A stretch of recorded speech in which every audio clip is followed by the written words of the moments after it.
Good evening. Welcome to the Western Standards, The Pipeline. I'm Cory Morgan. This is our weekly panel show where a number of us from the Western Standard will pick out a few issues, chat about them, dissect them, analyze them, and give our views on them. And there's always lots to choose from. So before I get rolling, though, I'm going to start with recognizing our sponsor. This is how we can have these independent shows. This is how we can talk about these sorts of things, guys. It's the Canadian Shooting Sports Association.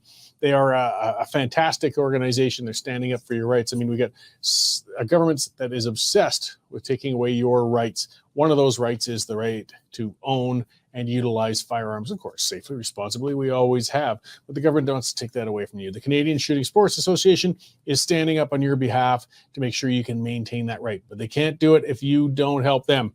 So you got to check them out. Canadian Shooting Sports Association, their website, cssa-cila.org. You got to take out a membership. It's not that much, and it's well worth it. It's an investment in your freedoms.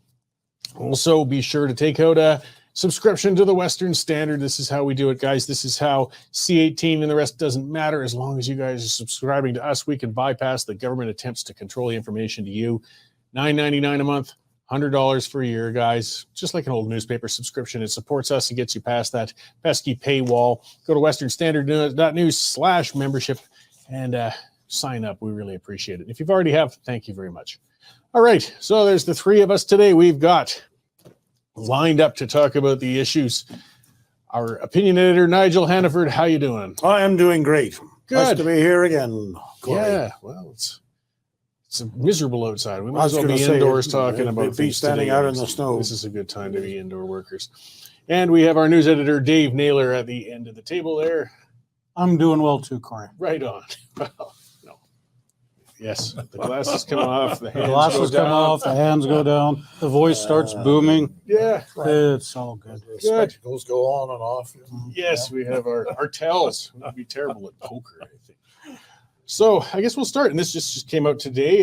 Might be a little later for those watching the recorded version of this, guys. But Danielle Smith spoke to the Edmonton Chamber of Commerce and put out a state of the province release. Yes, the yearly state of the province. Not much new in there. There's no major announcements or anything like that. It was basically a rundown on what she's accomplished in her first year. Saying that she wants to make Alberta the best place to do business in the country, lowering taxes and red tape and all that sort of good stuff. But some ominous warnings too that she expects the battle with the feds to continue over their climate change plans. So delivered to the Edmonton Chamber of Commerce before a packed house, and sadly it didn't really have any big stuff in it, Nigel.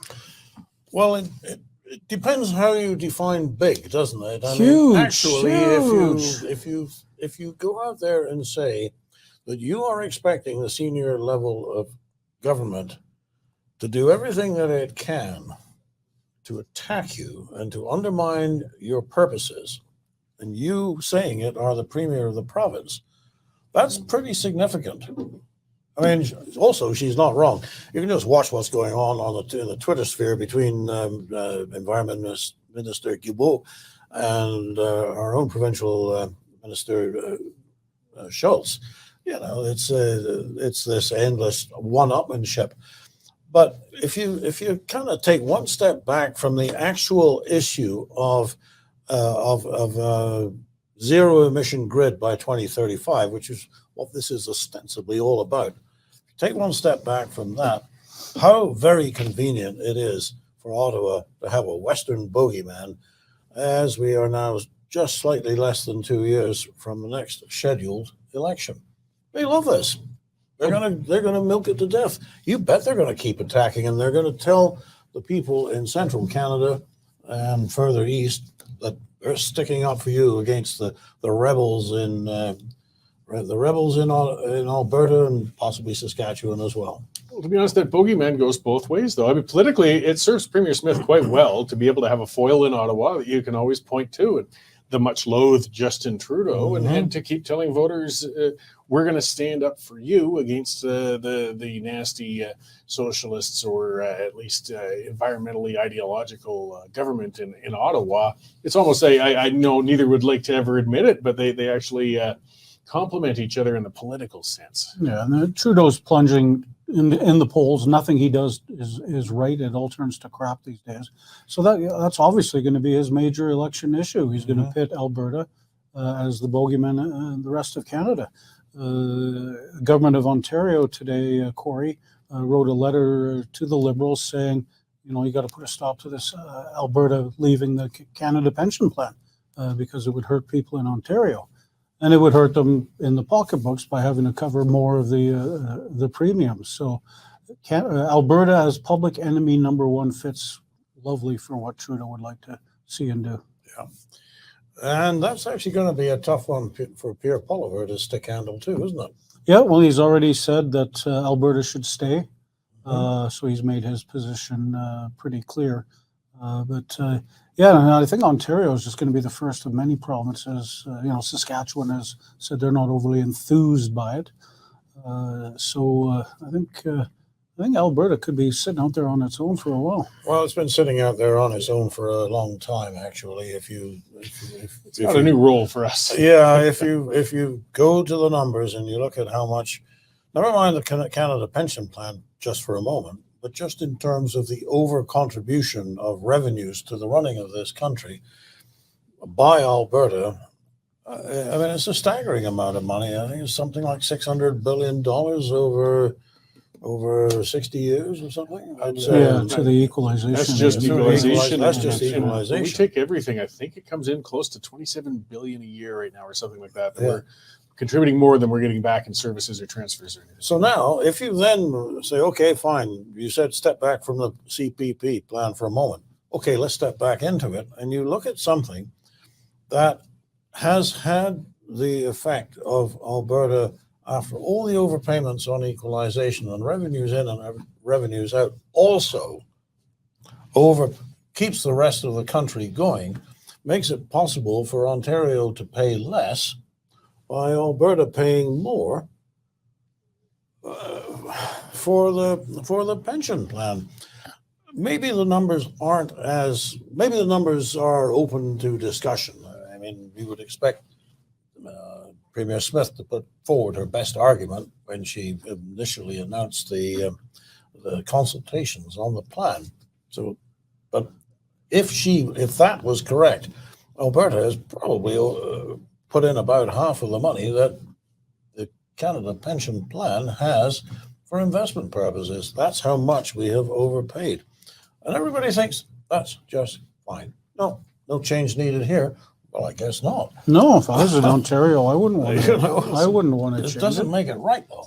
No, absolutely not. Well, some people are certainly waking up. I mean, they've had to admit, albeit indirectly, that yes, Alberta has been subsidizing us for our pension for some years now, and we will be in serious trouble if they stop doing so. But I don't think that helps, in my view. Of course, I'm biased as an Albertan, but it helps in the discussion because it's supposed to be a pension plan, not a wealth redistribution plan, not an equalization plan. So if it's unduly hitting Alberta, then it should either be fixed or Alberta should get out. Yeah, and the good thing is it's brought to the attention of the public eye. Because when the voter in Toronto or St. John's or Vancouver realizes that it's going to cost them more, they're going to certainly look into the issue and see what's going on, and hopefully they can see that Alberta has paid way more than their fair share.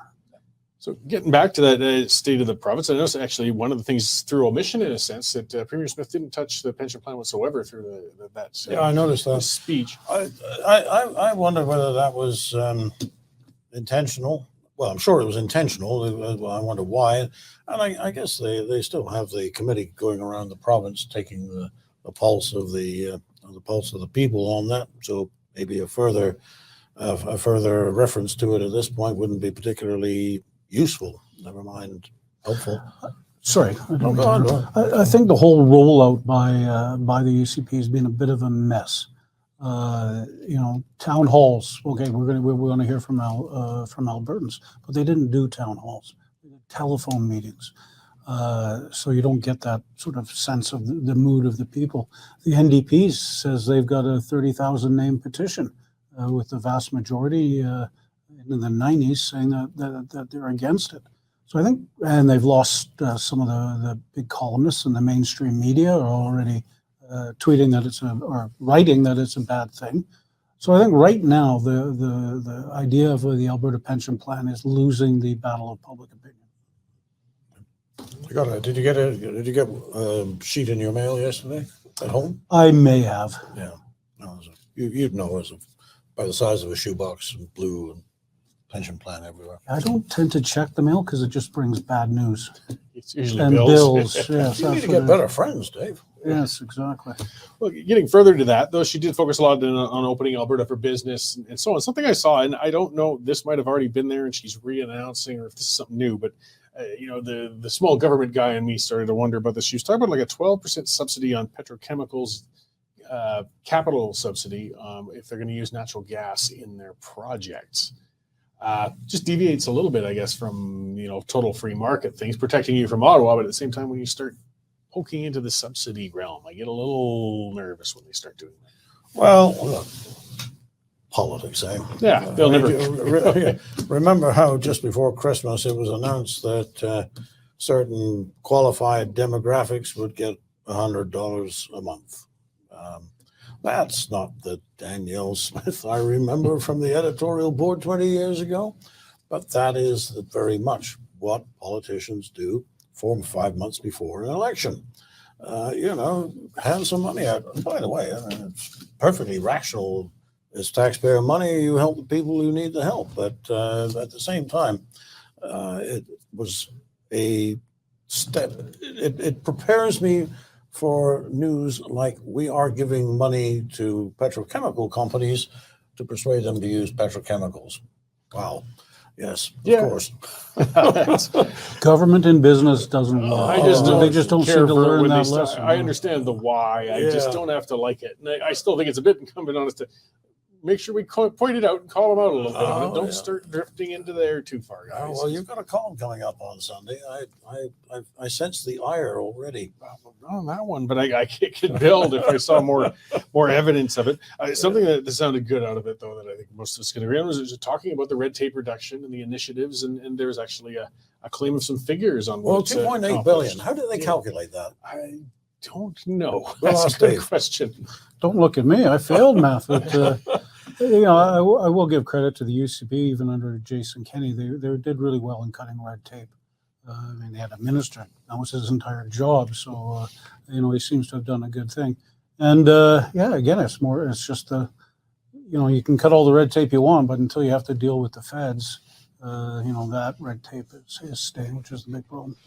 Yeah, well, and actually, municipally, some of the red tape can be horrific too. But I mean, any level is welcome. I know as managing the businesses I had in MD of Foothills or county now, and the county was terrible to deal with some of their ridiculous regulations and licensing and crap we had to go through. But if I've got less to deal with the province, it gives me more time to deal with the other levels of government that are getting on my case. Well, it's worth going after. I remember years and years ago writing a story on the difference between getting a well approval to go and drill a well in Alberta and 2 miles across the Northwest Territories border. And in Alberta, it would take you weeks, and in the Northwest Territories, it would take you months.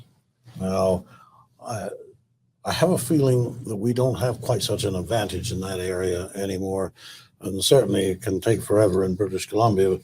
But this is actually, there's one area where it would pay us to be good. It would be in getting the drilling companies moving fast. You want to be competitive. You want to be the province that leads. That's the area where you want to lead. If you make it easier for a business to set up, it's just logical that more businesses will be set up. Well, that's right.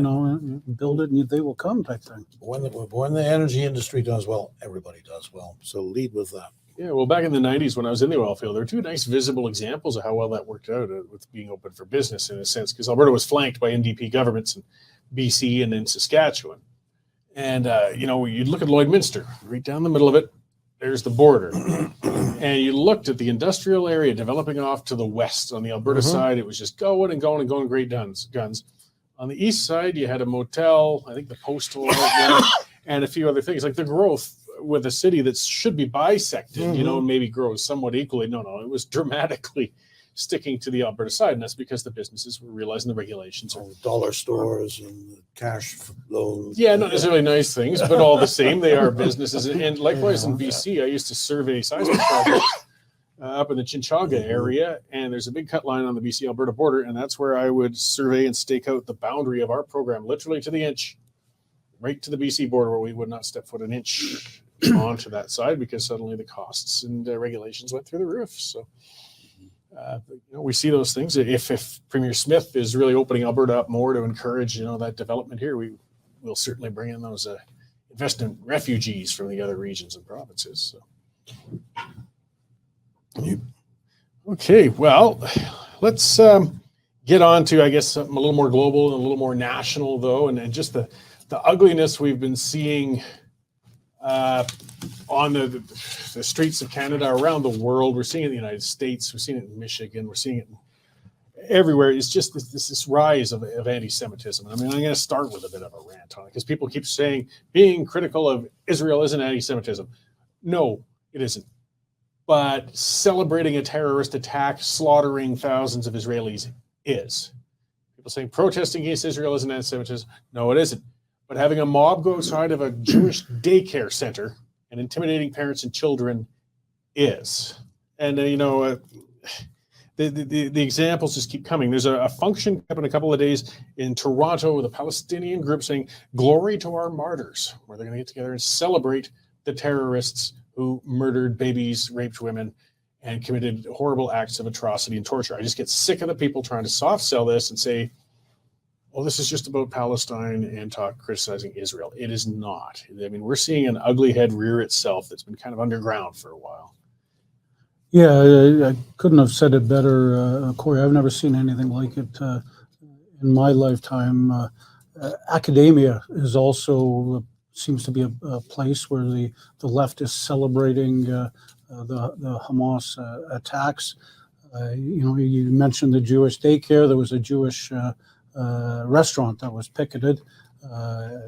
They've been packed to the gills ever since, so that certainly backfired.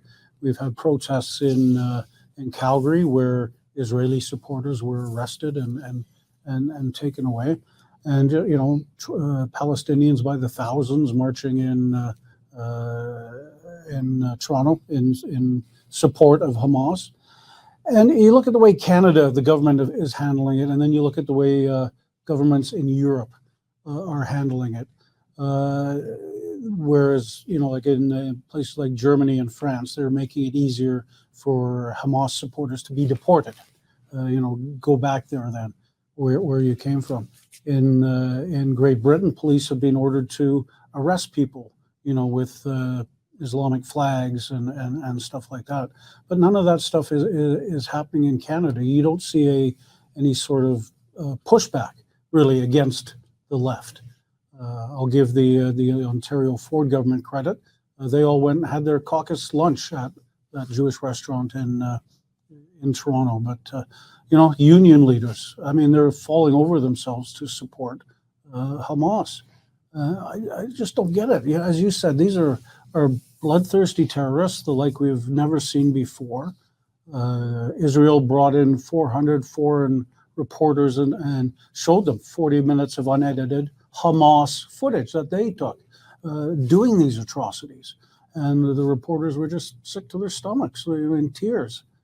So how anybody from a university professor to a union leader to a multicultural Canada can support this is beyond beggar's belief. Well, my rant over. Well, that's may not be completely over yet because you've touched on a number of things there, Dave. But you say you wonder how anybody could be that way. But I think it was Aldous Huxley who made the. I found it. Here we are. the surest way to work up a crusade in favor of some good cause is to promise people that they will have a chance of maltreating somebody else.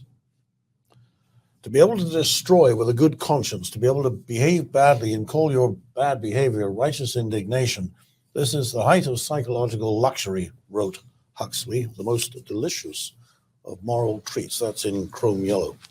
Now, when you look at it like that, it being anti-Israel gives certain people an easy ticket to what they think is the moral high ground. How they continue to think of it after you saw what Hamas did, and what the effect must be on a Jewish parent when their child's daycare is surrounded by angry people shouting bloodthirsty slogans, I can't imagine. It's just a horrifying situation. But we let it go on because we're afraid to stop it. We're afraid to actually name it for what it is, as Huxley does, as a deep moral failing in the nation. This isn't about trying to sort out who's right and who's wrong over the occupation of some territory. It's about the nastiness of people who have no direct stake in it. Because if you live in Canada, you do not have a direct and personal stake in the outcome of what's happening over there. But you do have the obligation to be a decent citizen. And we've been quiet on it. I mean, if I was upset with what the Venezuelan government was doing, but I decided the way I'm going to deal with this is by taking mobs out and screaming at diners at a Venezuelan restaurant, or, ripping down Venezuelan flags, I would probably be charged under one of Canada's hate crime acts or something of the sort for targeting, even though there's plenty to critique about the Venezuelan government. If I'm going to target Venezuelan people here over it, though, I've crossed a big line. You sure have. And that's what's happening. There's been reports now of mezuzahs being torn off doors. For people unfamiliar with that, observant Jews will it's got a scroll actually in a little box, and it's affixed to a door pointing inwards. And if you remember watching Fiddler on the Roof, you might notice every time they walk in the door, they touch the fingers to kiss the mezuzah on the way in the door. But it's a symbol. It lets you know if you've got an observant Jewish household, you'll see a mezuzah on the door. Is that the thing on your office door? No, around here, observant Jews.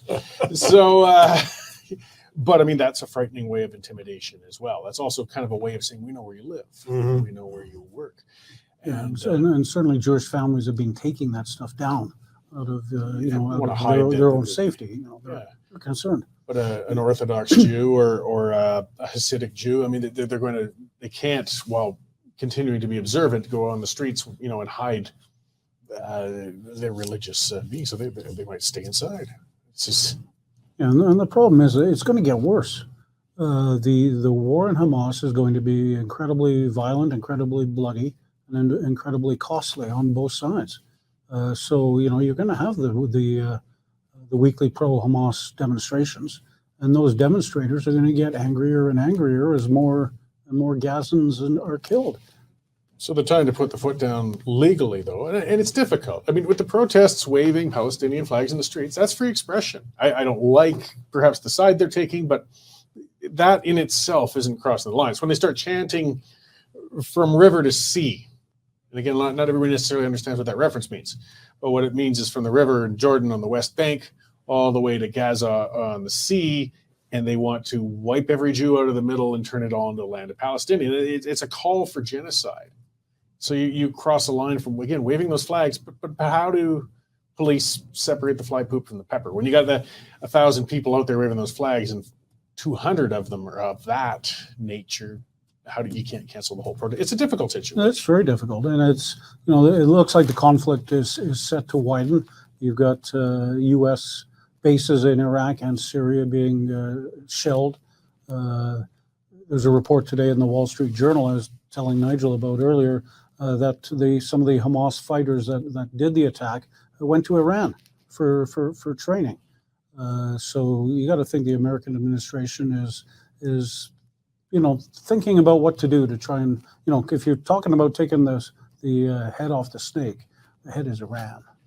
But that is what a lot of people fear. And I think there's, again, legitimate critique. I mean, I think a lot of people, whatever you might think of Israel, they want to keep this contained there, as horrific as it is. I mean, if we start seeing American strikes into Iran or Syria or any of those neighboring, this could really turn into a much bigger but it may not be Israel's decision if Americans keep being attacked. Well, no. And missiles kept being shot towards their ships in the sea there.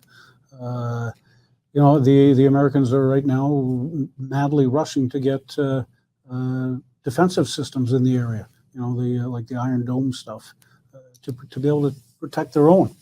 And all it takes is half a dozen U.S. troops to be killed in a blast, and they have to respond.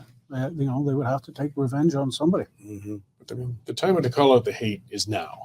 Yes. And I wrote a column, it's going to be out on Sunday on a bit of this. And I'm pointing back to World War II. I mean, I certainly wasn't born yet, but all of these similar warning signs were happening. The anti-Semitism was springing up. The atrocities were beginning to happen at the end of the 30s and into the early 40s. But people in North America, they would question and deny every bit of it. Oh, that's not really happening. That's not going on out there. And of course, the horrors that actually were happening because people were shielding themselves from it, became worse. We could have perhaps, there was a big front to fight, but intervened earlier if people had actually believed what was going on. We get these denials. But I just think people need to watch, the extent of how much they have to dehumanize somebody. That's what's happening. They don't believe that the Jewish victims are human. And you hear some of the things from Hamas where they had the GoPros on them. The reporters watched it, and one of the stories where they blew up with a hand grenade the father of two children, and then were casually in the kitchen while the two children were there, mortified, crying, and horrified after the murder of their father. And they're drinking water from the fridge from the family's house. Like these, they don't believe their victims are human, and that's the most dangerous and horrible attitude to take with anybody.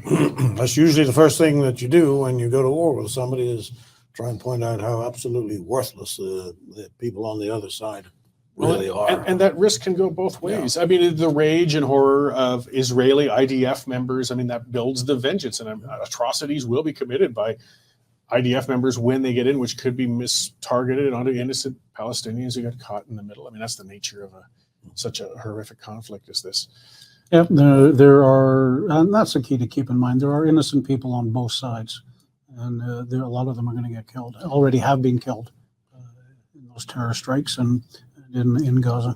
The thing coming back to where we started on this though is how surprising it is that it is the left that has made anti-Semitism its own. Before the Second World War, it tended to be, I don't really buy the spectrum of left, right so much. If you're going to call it such, it was the fascists. It would be the fascists and it would be the rightists, And if you were a good communist, you weren't on their side, so you supported you were not anti-Semitic. In fact, many of the leaders in the communist world were of Jewish origin. Marx was a Jew. Lenin, and Trotsky, it goes on.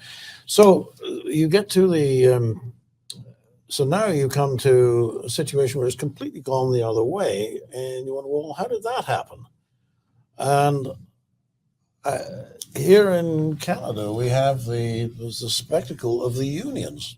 Now, what the hell has Israel got to do with wages for the working man? And yet the unions are united in not merely their opposition to Israel, but their hatred of Israel. You see the stuff that comes out. And I have to think that, speaking strictly of the unions for a moment, that is that's a consequence of the fact that they're no longer really about what we think they're about, which is wages and conditions for the working man. They're long gone from that. Long gone from that. And you know what? Most of the really big, powerful unions, there are exceptions, but most of the big, powerful ones are public sector unions. So they're completely divorced from the normal levers of supply, demand. There are certain considerations reality that industrial their world very much. Industrial unions have to be aware of. Totally totally not part of the union equation at all when you're representing civil servants. So this is I think, a consequence of the long march through the institutions, which has been gathering steam for 60 or 70 years. We've had our universities taken over by activists. We've had and you can sure see them out there today celebrating for Hamas. They have taught the next generation of teachers, and the next generation of teachers has taught the next generation of kids, where you'll find young people who couldn't even find Gaza on a map chanting death to Israel.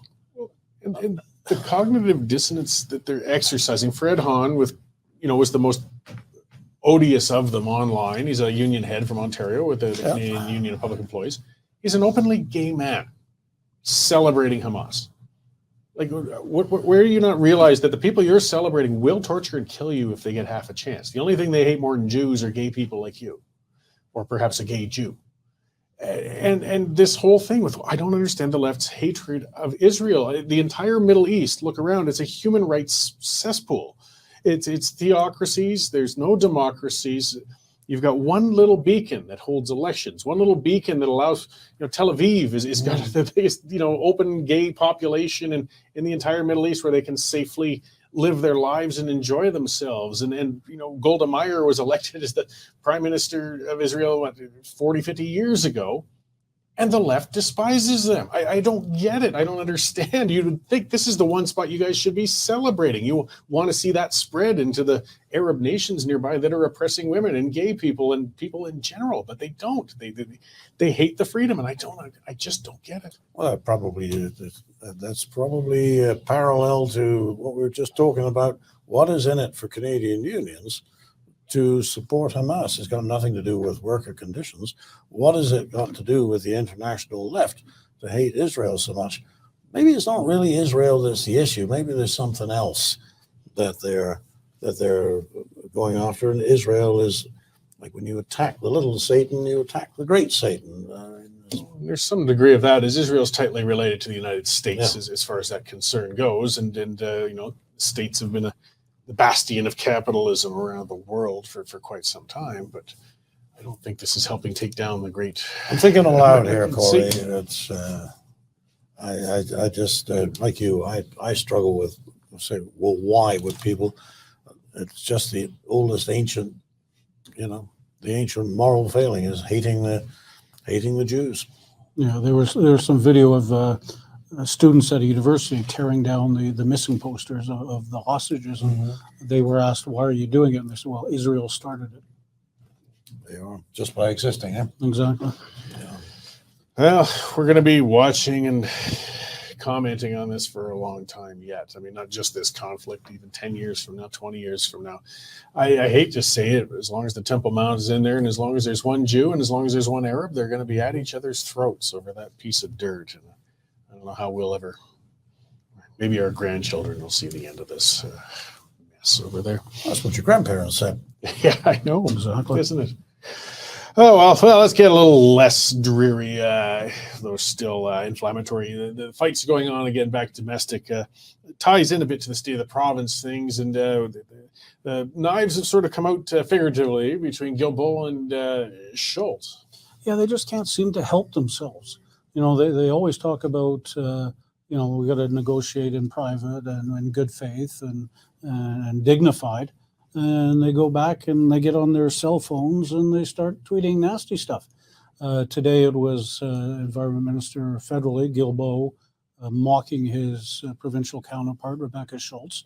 It's all on the electricity stuff and the Fed's plans, which is going to cost trillions of dollars, and Alberta pointing that out and saying, no, we're not going to do it. And it's just a back and forth, bickering, childish thing that you wouldn't expect government officials to be doing. To do on. Yeah, exactly. And if you're going to do it privately. Send them private messages. Don't do it on X, formerly known as Twitter. They just cannot help themselves. And it's Guilbeault's ideology versus Alberta's cold hard facts. So so to speak. And it's, who do you believe? Well, Churchill once put it very well that a fanatic is somebody who not only won't change his mind, but won't change the subject. And I think that is our environment minister. You're good on quotes today. Really? It's like you went to university or something. Just had time on my hands and read idle books. But yes, no, He's known as the Green Jesus for a reason. yeah, he obviously can't think of anything else, and it's the only thing that matters to him politically.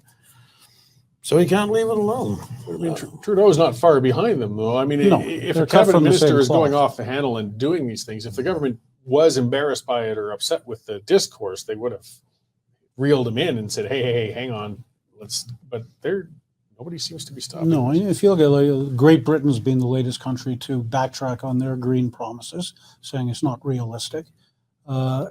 Even I don't understand the political mentality because they're in poll free fall, right? Surely they must be smart enough to realize, hey, maybe some of the stuff we're doing, carbon taxes and things like that, are contributing to the downfall. But right now, they're on pace to be electorally decimated in all parts of the country if things don't change. Dave, you would think that, but here's an alternative explanation. Another quote coming up? Just give me a few more minutes. Oh, okay. But this is look. They know they're past the point of no return. They're not going to get elected. They may not even last the 2 years. It all depends on Jagmeet. Jagmeet. Yeah. You can break something that will take somebody else 20 years to rebuild in a week. And I think that they think, well, we've got the reins of office. We have the chance to make our green dream come true. And if you are a single-minded ideologue, as Mr. Guilbeault appears to be, I don't know the man personally, I can't say that he is, but from his public presentation and his lack of interest in any other subject, I have to assume that he is of the mind that we can just finally put in place a set of regulations that will so destroy the interest in investing in natural gas, not just in Alberta, but anywhere. And then that'll be okay. The Conservatives can have it after that because they won't be able to put back together what we have taken apart. It's a little bit like the pipelines. Once you've actually removed the National Energy Board from Calgary and put it in central Canada, once you have actually chased away the companies that could build pipelines, that's not coming back quickly, if ever. So they're going to spend their last years doing the things that they hadn't got done yet. Damn, the consequences won't be our problem, it'll be somebody else's. But we at least will leave office believing that we have done everything that we could as good global citizens. And if it didn't work for Canada, well, they'll thank us one day. You just described a nightmare scenario. A scorched earth approach. Scorched earth approach. Yeah, I mean that's. Well, prove me wrong. Well, I can't at the moment, but I fear you're correct. They may have just looked at the polls and said, "Yeah, we're done," and do exactly what you just said. Terrifying. Well, it's that's one of the hazards that happens in countries where there's term limits. That's sort of the discussions between, whether it's a good thing or a bad thing. Sometimes politicians outstay their welcome, but often you get there, they know the clock's ticking on their final year. Well, now's the time for the patronage appointments or ideological moves or things like that because I've got nothing to lose any longer. It's frightening to me that the fate of the country's future rests with one Jagmeet Singh. He could end all this tomorrow, but he won't.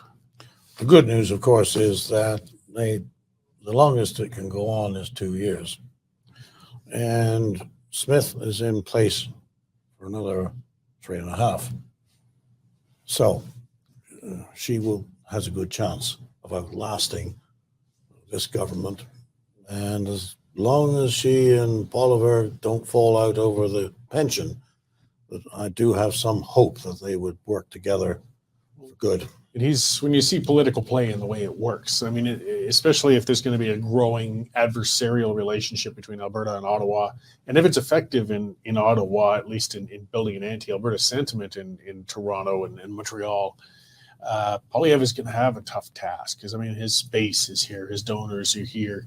He won't lose the election here, but he could really, make the party dysfunctional if he seems to be pandering too much to Central Canada. He's got quite the juggling act on his hands ahead of him.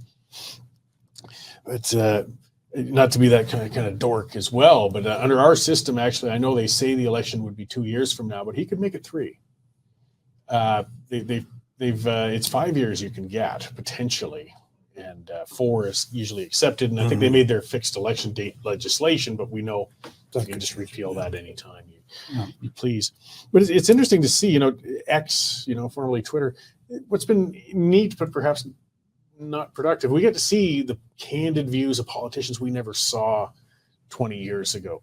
And we know that these are the real ones behind those accounts. You can tell by the tweets. Trudeau, you can tell there's not enough spelling errors. It's not him. It's an aide or somebody who's running that account. But Guilbeault's putting his own stuff out there.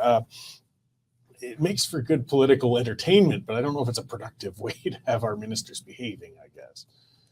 Yeah. Well, Harper was did his best to discourage ministers actually taking the phone and doing it themselves, because some of them weren't very good at it. Well, nobody's won an election on Twitter, but a lot of people have lost them on Twitter.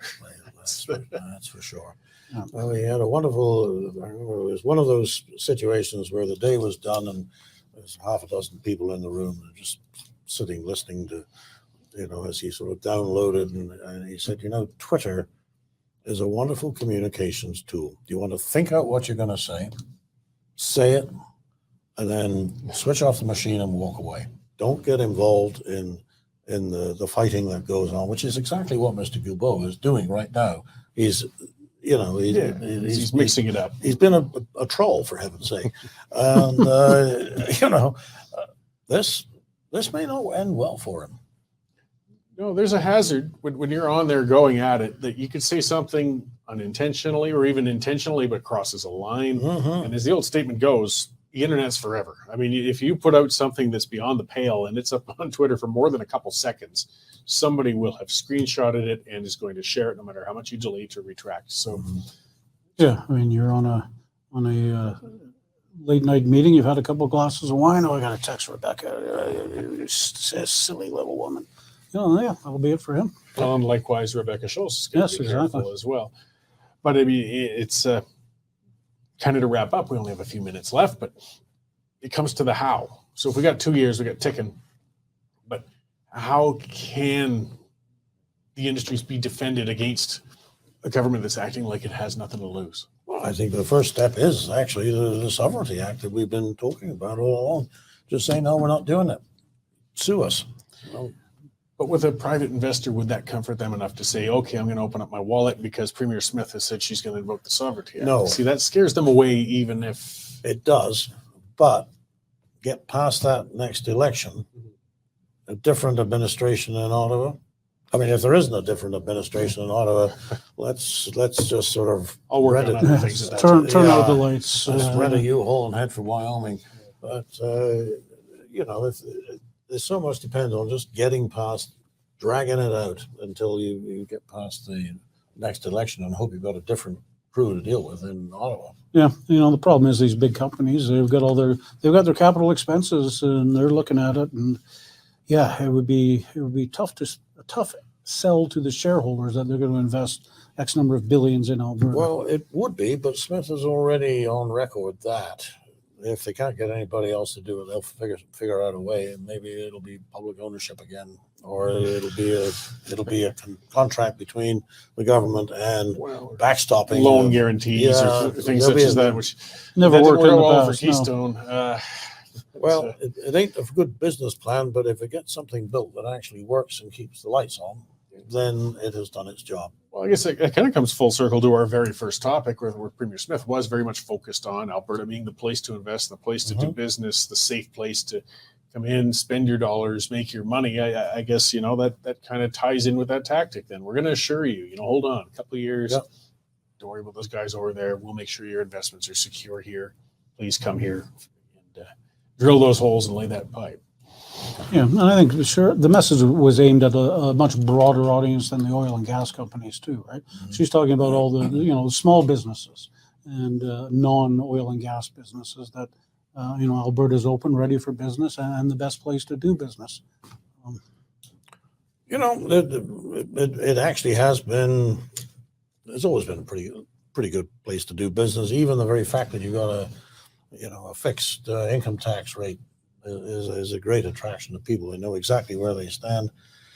But notwithstanding the fact that they put a couple of pastors in jail, my recollection of life under COVID was that of all the places in Canada where you wanted to be while that was going on, Alberta was probably the best place to be. And just look at the migration figures from Stats Canada, record migration every month. Mm-hmm. So the message is getting out, the message is being listened to, and we're got a deluge of newcomers, and welcome to them. People are voting with their feet.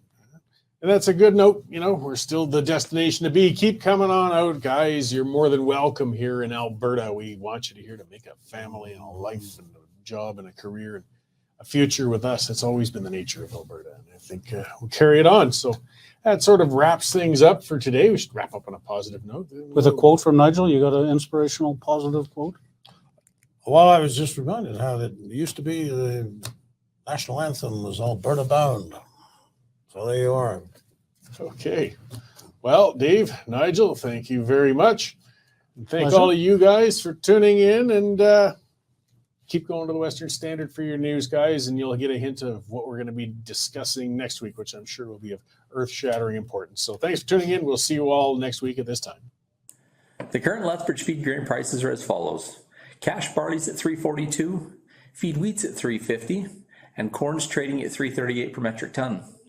In the milling meat markets, December Minneapolis futures are down 7.25 cents at $7.21 per bushel, with local hard red spring bids for November movement at $9.60 per bushel.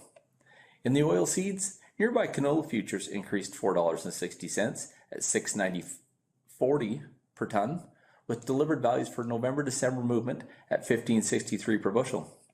In the pulse markets, nearby red lentils are lower at 35 cents a pound, and yellow peas remain at $10.75 per bushel. In the cattle markets, December live cattle gained $1 at $179.62 per 100 weight. For more information on grain marketing, call me at 403-394-1711. I'm Sean Smith at Marketplace Commodities, accurate real-time marketing information and pricing options. Canadian Shooting Sports Association. Without the CSSA, our gun rights would have been taken long ago. These guys are on the front lines helping to draft smart and intelligent firearms regulations and legislation in Canada, and more importantly, educating the public about how we keep guns out of the hands of the wrong people. To become a member, it's absolutely worth every penny. You can become a Western Standard member for just $10 a month or $99 a year for unlimited